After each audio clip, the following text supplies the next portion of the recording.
आदरणीय मेरे प्रिय दोस्तों और भक्तों, आज एक नए पुराण यानी कि पुराण तो पुराना ही है, लेकिन नया ग्रंथ मैं शुरू कर रहा हूँ।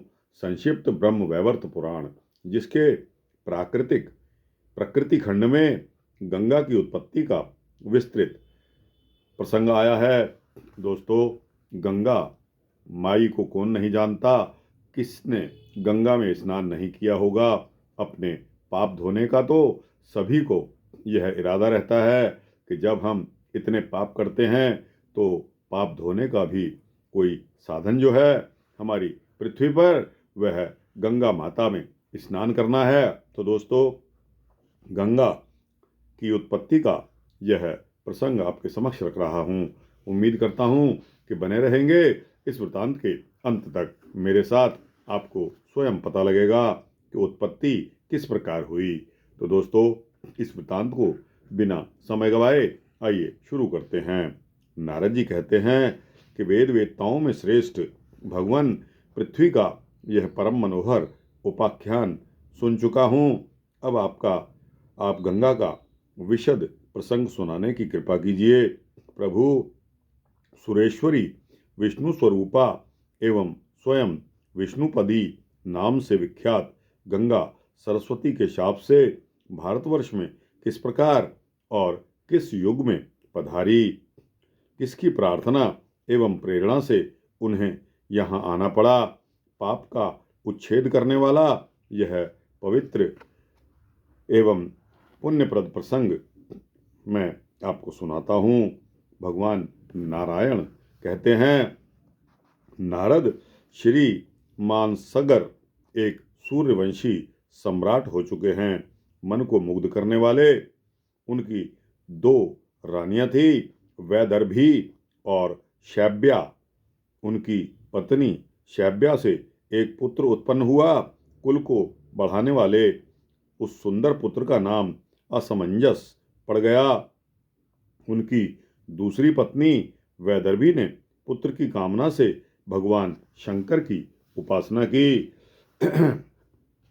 वैदर्भी जो शंकर के वरदान से उसे भी गर्भ रह गया। पूरे 100 वर्ष व्यतीत हो जाने पर उसके गर्भ से एक मांस पिंड की उत्पत्ति हुई। दोस्तों, यह बात नोट करने की है कि 100 वर्ष के पश्चात उनके गर्भ से मांस पिंड की उत्पत्ति हुई। उसे देखकर वह बहुत दुखी हुई। उसने भगवान शिव का ध्यान किया। तब भगवान शंकर ब्राह्मण के वेश में उसके पास पधारे और उन्होंने उस मांस पिंड को 60,000 भागों में बांट दिया। वे सभी टुकड़े पुत्र रूप में परिणित हो गए। उनके बल और पराक्रम की सीमा नहीं रही। उनके परम तेजस्वी कलेवर ने ग्रीष्म ऋतु के मध्यकालीन सूर्य की प्रभा का मानो हरण कर लिया था, परंतु वे सभी तेजस्वी कुमार कपिल मुनि के शाप से जलकर भस्म हो गए। यह दुखद समाचार सुनकर राजा सगर की आंखें निरंतर जल बहाने लगी। वे बेचारे घोर जंगल में चले गए। तब उनके पुत्र असमंजस ने गंगा को ले आने के लिए तपस्या प्रारंभ कर दी। वे बहुत काल तक तपस्या करते रहे। अंत में काल ने उन्हें अपना ग्रास बना लिया। असमंजस के पुत्र का नाम अंशुमान था। गंगा को ले आने के लिए लंबे समय तक तपस्या करने के पश्चात वे भी काल के गाल में चले गए। अंशुमान के पुत्र भागीरथ थे। भागीरथ भगवान के परम भक्त, विद्वान, श्री हरि में अटूट श्रद्धा रखने वाले, गुणवान तथा वैष्णव पुरुष थे। गंगा को ले आने का उन्होंने निश्चय करके उन्होंने बहुत समय तक तपस्या की। अंत में भगवान श्री कृष्ण के उन्हें साक्षात दर्शन हुए। उस समय भगवान के श्री विग्रह से ग्रीष्मकालीन करोड़ों सूर्यों के समान प्रकाश फैल रहा था। उनके 2 भुजाएं थी। वे हाथ में मुरली लिए हुए थे। उनकी किशोर अवस्था थी। वे गोप के वेश में पधारे थे। भक्तों पर कृपा करने के लिए उन्होंने यह रूप धारण किया था। मुने, भगवान श्री कृष्ण की भगवान श्री कृष्ण परिपूर्णतम पार ब्रह्म हैं। वे चाहे जैसा रूप बना सकते हैं। उस समय ब्रह्मा, विष्णु और शिव आदि उनकी स्तुति कर रहे थे और मुनियों ने उनके सामने अपने मस्तक झुका रखे थे। सदा निर्लिप्त, सबके साक्षी, निर्गुण, प्रकृति से परे और भक्तों पर अनुग्रह करने वाले उन भगवान श्री कृष्ण का मुख मुस्कान से सुशोभित था। विशुद्ध चिन्मय वस्त्र तथा दिव्य रत्नों से निर्मित आभूषण उनके श्री विग्रह को सुशोभित कर रहे थे। उनकी यह दिव्य झांकी पाकर भागीरथ ने बार बार उन्हें प्रणाम किया और स्तुति भी की। लीलापूर्वक उन्हें भगवान से अभीष्ट वर भी मिल गए। वे चाहते थे कि मेरे पूर्वज तर जाएं। परम आनंद के साथ उन्होंने भगवान की दिव्य स्तुति की। भगवान श्री हरि ने गंगा जी से कहा, सुरेश्वरी, तुम सरस्वती के शाप से अभी भारतवर्ष में जाओ और मेरी आज्ञा के अनुसार सगर के सभी पुत्रों को पवित्र करो। तुमसे स्पर्शित वायु का संयोग पाकर वे सभी राजकुमार मेरे धाम में चले जाएंगे। उनका भी विग्रह मेरे जैसा ही हो जाएगा और वे दिव्य रथ पर सवार होंगे। उन्हें मेरे पार्षद होने का सुअवसर प्राप्त होगा। वे सर्वदा आदि व्याधि से मुक्त रहेंगे। उनके जन्म जन्मांतर के पापों की समस्त पूंजी समाप्त हो जाएगी। श्रुति में कहा गया है कि भारतवर्ष में मनुष्यों के द्वारा उपार्जित करोड़ों जन्मों के पाप गंगा की वायु के स्पर्श मात्र से नष्ट हो जाते हैं। स्पर्श और दर्शन की अपेक्षा गंगा देवी में मौसल स्नान करने से 10 गुना पुण्य होता है। सामान्य दिन में स्नान करने से मनुष्यों के अनेकों जन्म के पाप नष्ट हो जाते हैं। दोस्तों, अब आपको बता दूं कि मौसल स्नान किसे कहते हैं।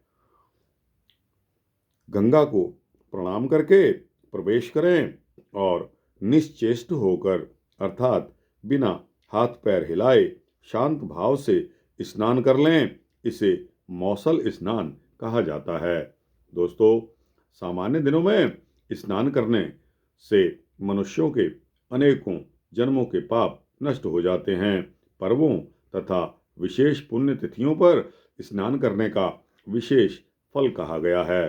सामान्यतः गंगा में स्नान करने की अपेक्षा चंद्र ग्रहण के अवसर पर स्नान करने से अनंत गुना अधिक पुण्य कहा गया है। सूर्य ग्रहण में इससे भी 10 गुना अधिक समझना चाहिए। इससे 100 गुना पुण्य अर्धोदय के समय स्नान करने से मिलता है।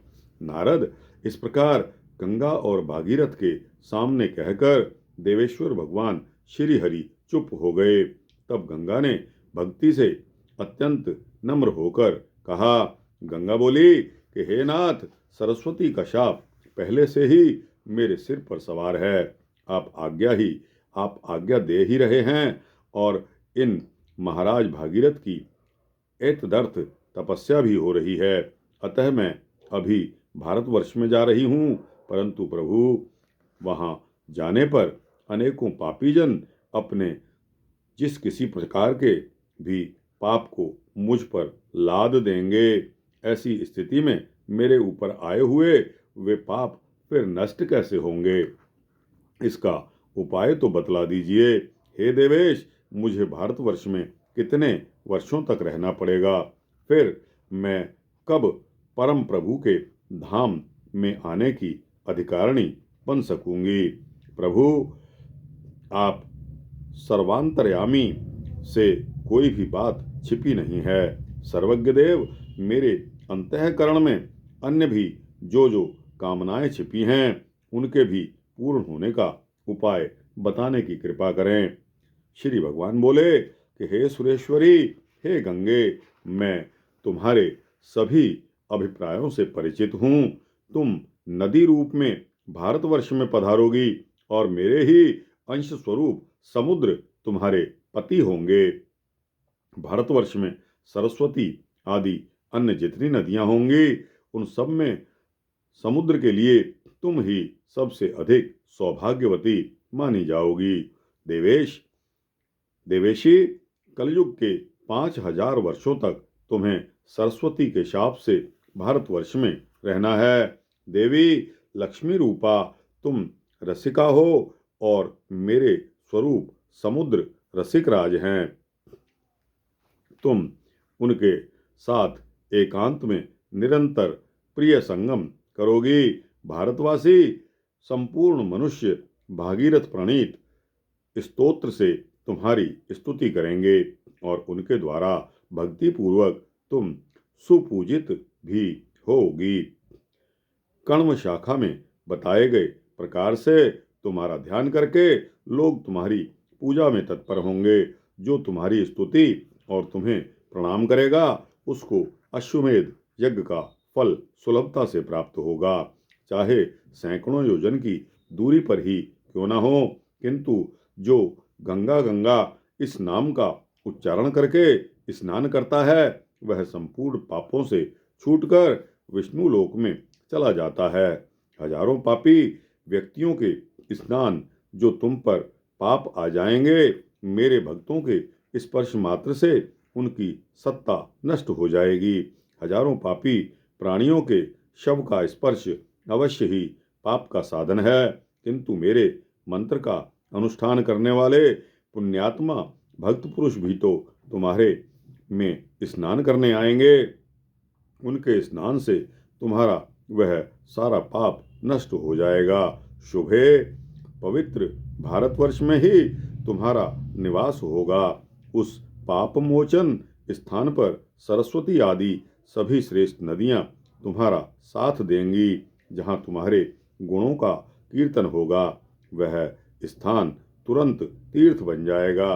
तुम्हारे रजह कण का स्पर्श मात्र ही हो जाने पर भी पापी पवित्र हो जाएगा और उन रजह कणों की जितनी संख्या होती है उतने वर्षों तक देवी के लोक में बसने का अधिकारी माना जाता है।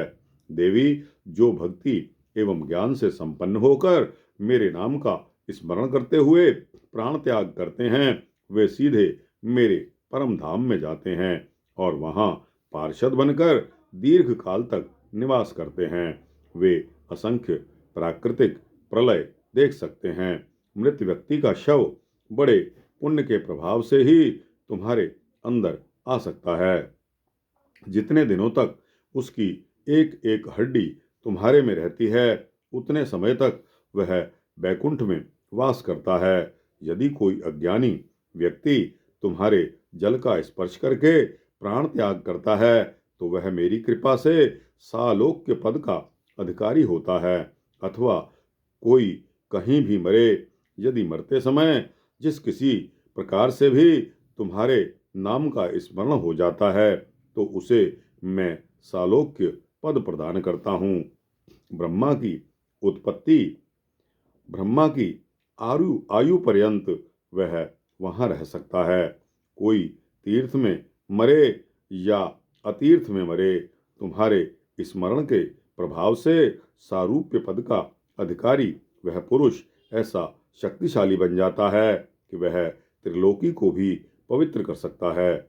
जिनके बांधव मेरे भक्त हैं वे चाहे पशु आदि ही क्यों न हो, वे सर्वोत्तम रत्न निर्मित विमान पर सवार होकर गोलोक में चले जाते हैं।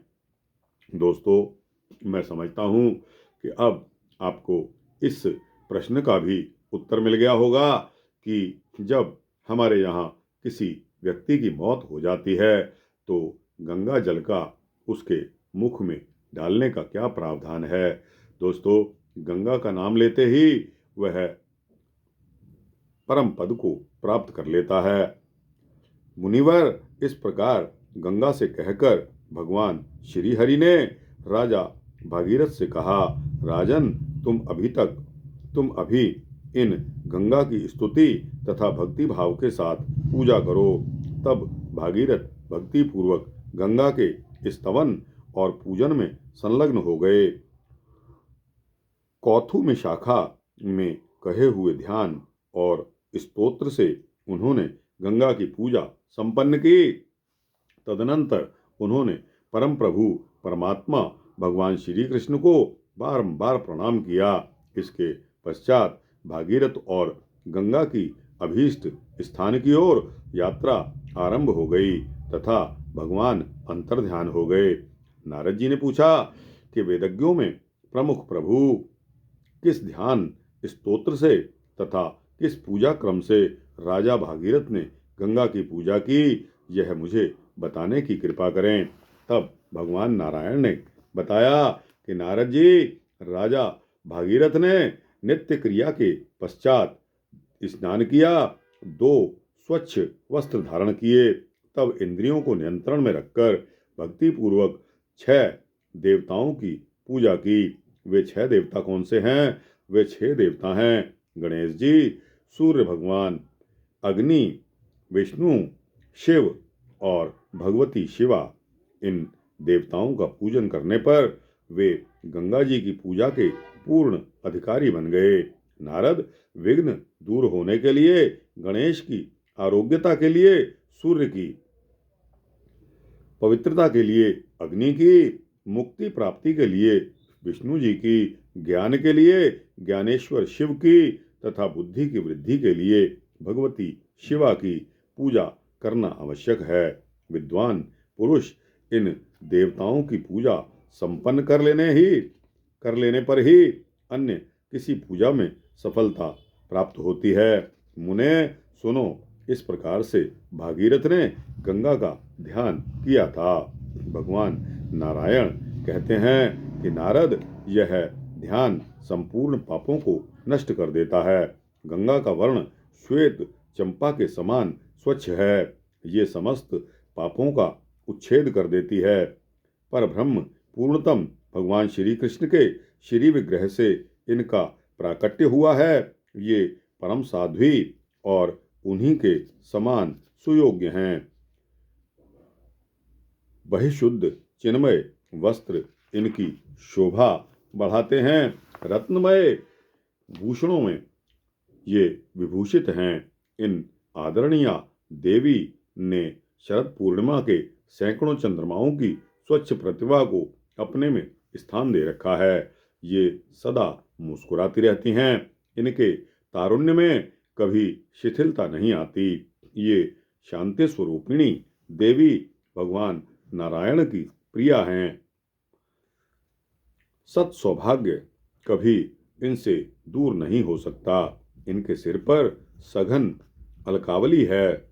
मालती के पुष्पों की माला इनकी शोभा बढ़ा रही है। इनके ललाट पर चंदन बिंदुओं के साथ सिंदूर की बिंदी है, जिससे उनका लालित्य बढ़ गया है।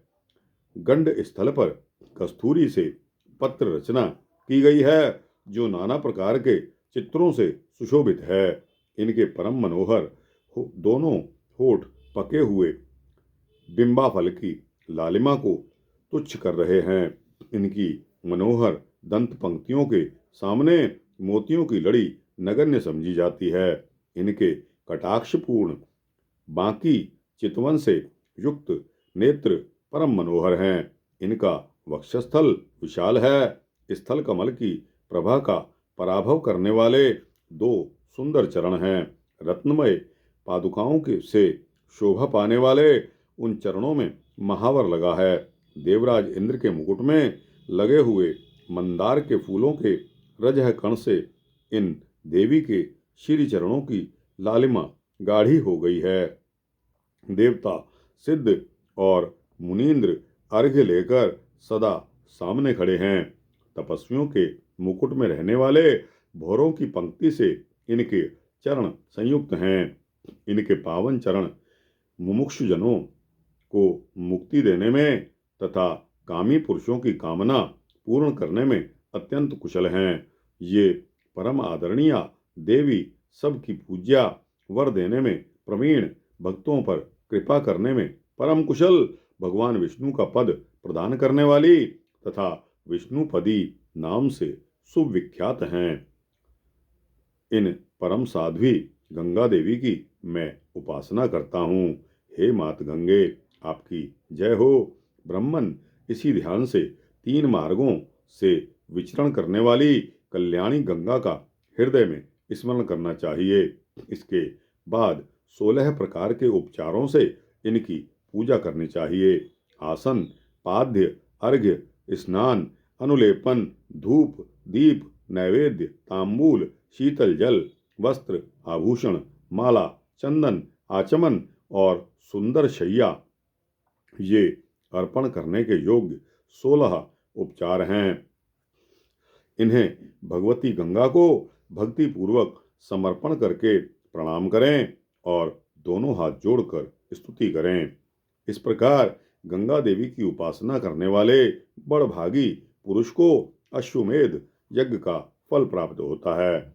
इसके बाद श्री गंगा जी का परम पुण्यदायक और पापनाशक स्तोत्र सुनाकर फिर भगवान नारायण ने कहा, क्या कहा कि भगवान नारायण बोले कि नारद, राजा भागीरथ उस स्तोत्र से गंगा की स्तुति करके उन्हें साथ लेकर वहां पहुंचे जहां सगर के 60,000 पुत्र जलकर भस्म हो गए थे। गंगा का स्पर्श करके बहने वाली वायु का स्पर्श होते ही वे राजकुमार तुरंत तुरंत बैकुंठ में चले गए। भागीरथ के सत्प्रयत्न से गंगा का आगमन हुआ, अतः गंगा को भागीरथी कहते हैं। यूं गंगा का संपूर्ण उत्तम उपाख्यान कह दिया। यह उपाख्यान पुण्यदायी तथा मोक्ष का साधन है। अब आगे आप क्या सुनना चाहेंगे? फिर नारद जी ने एक प्रश्न और कर दिया। शिवजी के संगीत से मुग्ध होकर जब श्री कृष्ण और राधा द्रव भाव को प्राप्त हो गए तब क्या हुआ? उस समय वहां जो लोग उपस्थित थे उन्होंने कौन सा उत्तम कार्य किया? ये सभी बातें नारद जी ने पूछी। दोस्तों, यह अगले वृत्तांत में आपके समक्ष रखूंगा। दोस्तों, तब तक के लिए इंतजार कीजिए। अभी गंगा की उत्पत्ति, माँ गंगा की पूजा करने से हमें क्या लाभ मिलता है, इस वृत्तांत को आप अपने दिल और दिमाग में तैयार कर लीजिए। और दोस्तों, यह भी जान लीजिए कि मात गंगा कल युग के अंत तक ही पृथ्वी पर हैं। इनकी समय अवधि भी निश्चित है। यह वृत्तांत यहाँ समाप्त होता है। आपको कैसा लगा? अच्छा लगा हो तो इसको लाइक और शेयर करते हुए अपने दोस्तों, भक्तों, मित्रों, जिज्ञासुओं तक पहुँचाइए। कमेंट सेक्शन में अपने कमेंट्स जरूर दीजिए। और दोस्तों, इस चैनल को सब्सक्राइब कर देंगे तो आपको इसी तरह के सूक्ष्म भक्ति वृत्तांत मिलते रहेंगे। जय गंगा माता, जय विष्णु भगवान।